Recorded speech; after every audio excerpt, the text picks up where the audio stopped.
always talk about how my high school was literally the worst. Well, today, something happened to further, Today, there was a person who got into our school. So apparently this guy snuck into our school and was using our gym, like using the equipment and stuff. So my school's like, oh, you're not supposed to be here. They just give him a little scoot and like, can you please leave? No! You're telling me if that guy had a little extra item on him, we all would have been on the news. First of all, how did he even get into the school? If that guy forgot to take one extra pill out of his little pill container, we all would have been goners. And the school's like, oh, excuse me, you're not supposed to be here. No! So all the big teachers make their way down. Hey, bro, you ain't supposed to be here. You gotta leave. And then bro was like, nah. And then guess what happens next? He starts boxing the teachers. This random dude who isn't even supposed to be in our high school starts fighting teachers. If that's not lockdown worthy, it's at least, hey guys, we had a situation, just want to let you know. No, I found this out from my mom. They called my mom. They didn't even tell the students. I mean, I saw it, but like I had no idea what was going on. I'm just like, whoa, this school is horrible. Disclaimer, this is not my story time it was sent to me on Instagram. My poor sister is so dumb. And for that matter, so is the rest of my family. My parents are extremely Christian. My sister and I were raised to never interact with men. And if you were to date a man, it was because you were going to marry him. Do you see where I'm going with this? My sister is 22, by the way. She's never had a boyfriend and she's never even spoken to boys before. When she met her current boyfriend, he love bombed her in the first week. He was a perfect gentleman in front of my parents. He said he was Christian. He said that he loved animals and that he had a 9-to-5 job. Well, let me tell you, it's all lies. My sister stopped talking to us for some reason. Obviously, this made me extremely suspicious, so I started going over to his place when she did. That's when I found out that he was pretty much home all day. All day. Sitting on his couch watching movies. What do you think my sister was doing? She would do his laundry, clean his kitchen, cook for him, take care of his dogs. The worst part is I found bruises on her neck and her arms. And when I did, she broke down and told me the truth. He got fired from his job and took it out on her. She said he locked her in his closet for 3 hours and hit her. And the worst part is, my parents told me to mind my business. Part 2 is up.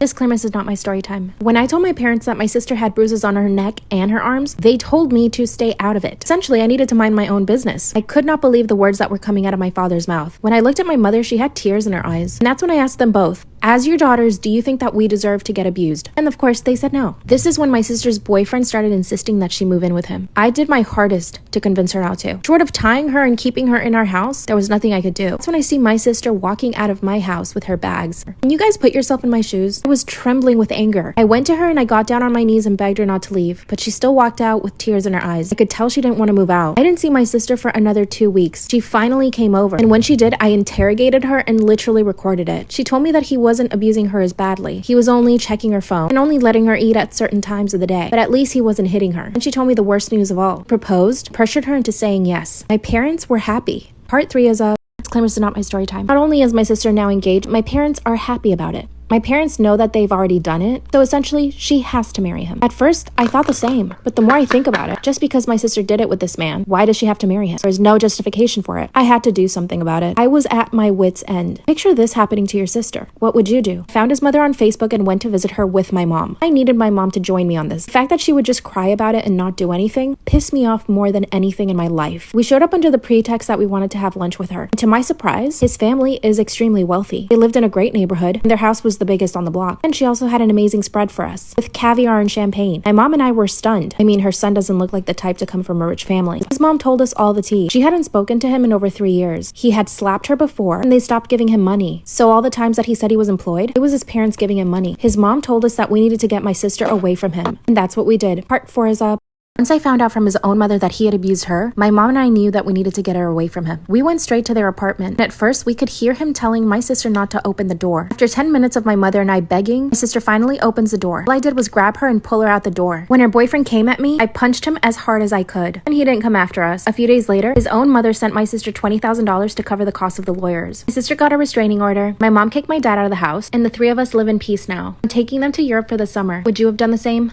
This is how I found out that my first boyfriend was cheating on me. One day, he decided that he was going to take my phone because he thought that I was cheating on him. So he stole my phone and hid it somewhere in my apartment. And then he left. And I knew that my phone was in my apartment. I just couldn't find it. I literally flipped my apartment inside out looking for it. After my apartment was literally flipped inside out, I decided to go see if his car was still out back of my apartment complex. which it was. He was a pastor's kid, so he always had spare extra burner phones. So I was like, let me look in his car and see if there's an old phone that I can log into my Snapchat on and communicate with someone. And there was, but you know what else was on that phone? There was Tinder, there were naked women in his camera roll, there were girls in his DMs, he had a whole nother Snapchat account, like there was so much going on. I literally spent the entire night bawling my eyes out. Eventually I logged into my Snapchat and I messaged him. I was like, where is my phone? And he was like, how are you messaging me if you don't know where your phone is? So I told him, I found an old phone in your car last night and I logged into that to use my Snapchat.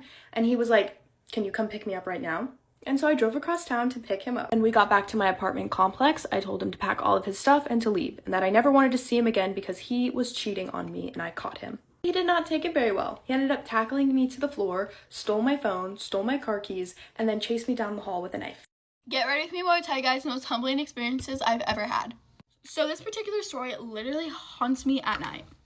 So this story time takes place in the 2nd grade, so I was about 7. So I was in the school restroom, which I thought I was alone in, and I realized I didn't have any toilet paper. So my best idea I thought of was I should just get on all fours and crawl under to the stall next to me to get toilet paper.